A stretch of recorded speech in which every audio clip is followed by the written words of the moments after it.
сәлеметсіздер ме достар? Менің каналыма қош келдіңіздер. Каналға тіркеліп пікір жаза кетіңіздер. Мемлекет басшысы іс-сапармен Қытайда жүр. Қасым-Жомарт Тоқаев Қытай Халық Республикасына мемлекеттік сапармен барды деп хабарлайды Қазақпарат, ақорданың ресми сайтына сілтеме жасап.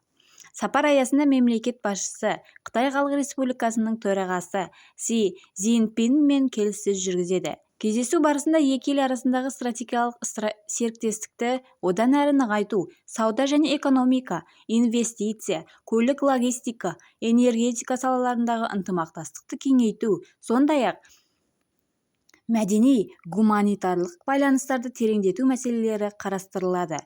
Президент 18 мамырда Қытайдың ірі компанияларының басшыларымен кездеседі және мемлекеттік сапар аясында бірқатар шара өткізеді. Сондай-ақ Цзянь қаласындағы құрғақ портта Қазақстанның логистика орталығының іргетасын қалау рәсіміне қатысады. Мемлекет басшысы 19 мамырда Орталық Азия-Қытай саммитіне қатысады. Сонымен қатар президент еліміздің Цзянь қаласындағы бас консулдығының салтанатты түрде ашылу рәсіміне қатысады деп жоспарланып отыр.